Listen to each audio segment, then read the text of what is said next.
Coucou, bienvenue sur les messages de Stéphanie. Donc aujourd'hui, on se retrouve un petit peu pour une introduction un peu spéciale où, comme d'habitude, en 2024, je vous avais fait chaque signe astrologique concernant la planète Vénus. Donc pour voir pour vous sur chaque mois un petit peu ce qui va se passer au niveau émotionnel et amoureux.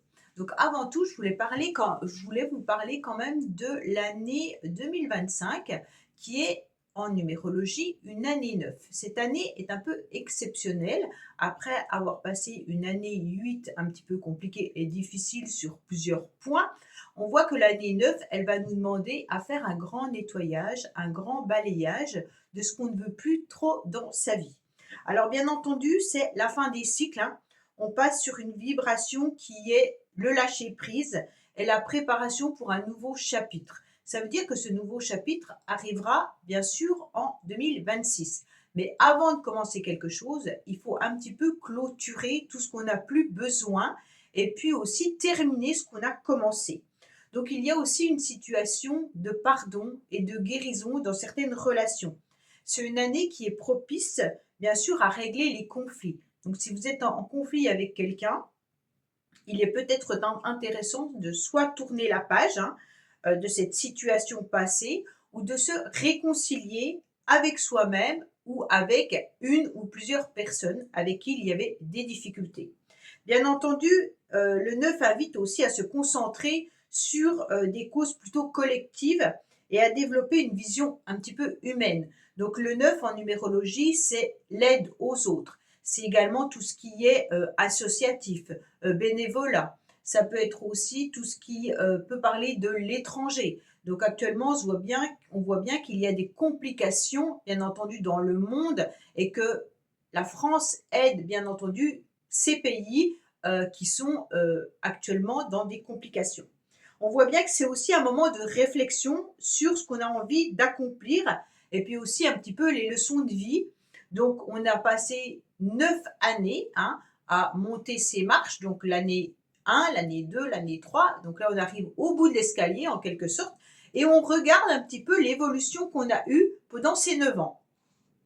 Et donc, on est en train de voir ce qu'on a envie de garder depuis ces 9 années et ce qu'on n'a plus envie de garder.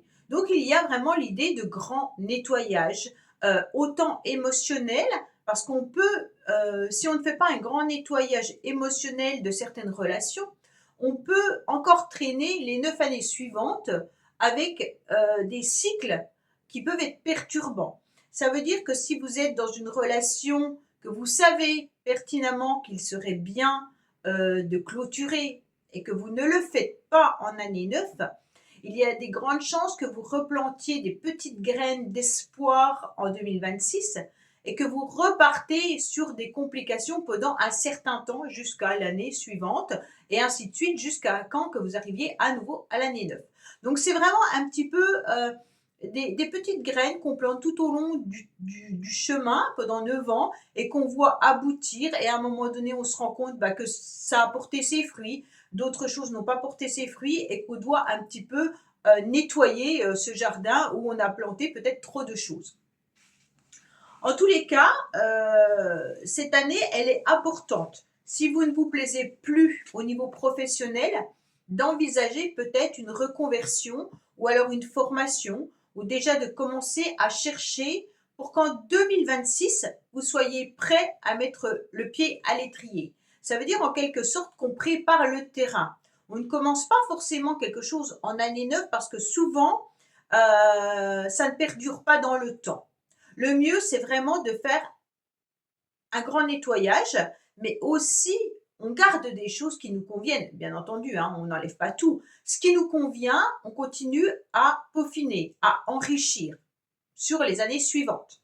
Mais ce qui n'est plus très agréable et qu'on sent qu'on commence à se lasser, qu'on sent qu'il peut y avoir des relations qui s'effrichent, et ben là, on se dit pourquoi continuer à enrichir cette relation alors que au bout du compte, je ne m'y retrouve pas. Donc, bien entendu, c'est là qu'il faut peser le pour et le contre de la relation et de savoir si vous êtes prêt à encore vous engager ou pas.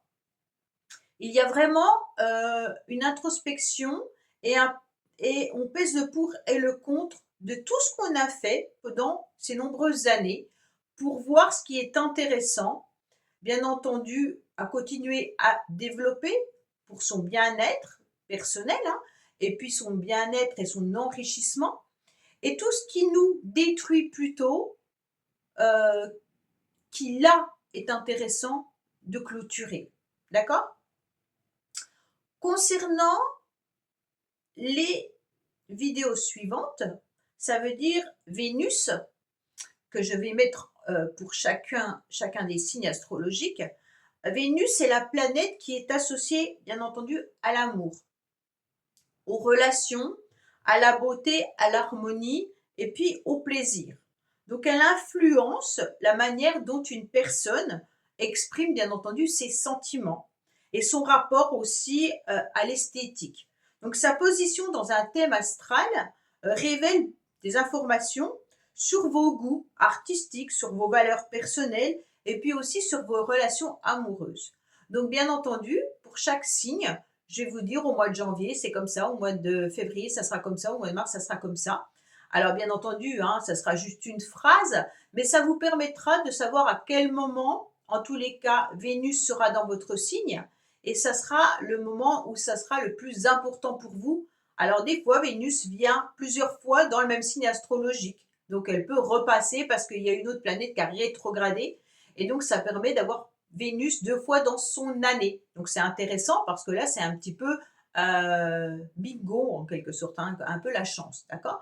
Donc c'est une période où on a beaucoup de charme, beaucoup d'harmonie, où c'est que la relation avec l'être aimé est beaucoup plus importante. Si on est célibataire, bah, qu'on peut rencontrer quelqu'un de plus intéressant. Voilà. Et neutre, bah, c'est qu'il ne se passe pas forcément grand-chose. Et puis après, bah, il y a l'hypersensibilité, il y a des moments où c'est un petit peu plus fragile. Donc voilà, je vous dirai ça pour chaque signe astrologique. Alors je vous dis à bientôt par rapport à votre signe. Vous pouvez écouter bien entendu les autres vidéos sur les messages de Stéphanie. Coucou les Sagittaires, c'est à votre tour pour Vénus en 2025, mois par mois. Allez, du 1er au 4 janvier, très belle période avec de la chance, côté amical, côté relationnel, c'est pas mal. 5 janvier au 4 février, attention, on est dans une période un petit peu contrariante où il pourrait y avoir des excès, où on est dans la sensibilité, hypersensible, et puis on pourrait tout prendre à cœur. Du 5 février au 27 mars, alors là on est dans une période excellente, avec beaucoup de chaleur, beaucoup de charme. Au niveau relationnel, c'est très positif, on est enthousiasme, donc c'est une période où le positif sera au rendez-vous. Du 28 mars au 30 avril, là c'est une période où la contrariété sera au rendez-vous, avec beaucoup de sensibilité et de susceptibilité. Donc faites attention à vous les Sagittaires pour cette période-là, de ne pas être dans des discussions qui pourraient venir vous blesser. Du 1er mai au 6 juin, très belle période avec beaucoup de charisme, beaucoup de charme, on plaît. Donc là, on pourrait se retourner sur vous, n'en soyez pas trop surpris. 7 juin, 4 juillet, période neutre. 5 juillet au 30 juillet. Donc c'est une période où ça pourrait être une phase irritable, susceptibilité également, contrariante. Donc les choses ne devraient pas se dérouler comme vous le souhaitez, peut-être avec du retard, peut-être avec des reproches. Donc automatiquement, on pourrait être un petit peu bouleversé par rapport à ce qu'on entendrait. 1er août au 25 août, vous serez dans une période neutre. 26 août au 19 septembre, période de charme, très bon relationnel, période très agréable, vous allez plaire, donc pas de problème. 20 septembre au 13 octobre, période un petit peu contrariante.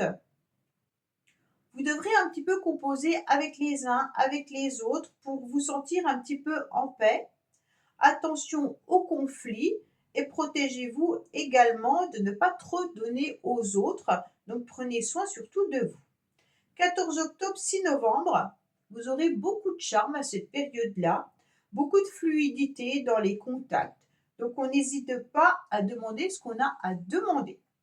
7 novembre, 30 novembre, période neutre. Alors, on sort son petit crayon, son petit agenda. Vénus rentre en Sagittaire, donc sera au-dessus de votre tête du 1er décembre au 24 décembre. C'est la meilleure période de l'année pour une belle rencontre, pour de la fluidité, pour de l'optimiste, pour du charisme. On est souriant, on est positif et tout fonctionne dans cette période-là. Donc, si on souhaite rencontrer sa moitié, son âme sœur, c'est une période très, très, très favorable pour l'amour. 24 décembre au 31 décembre, ça sera une période neutre pour vous, les Sagittaires.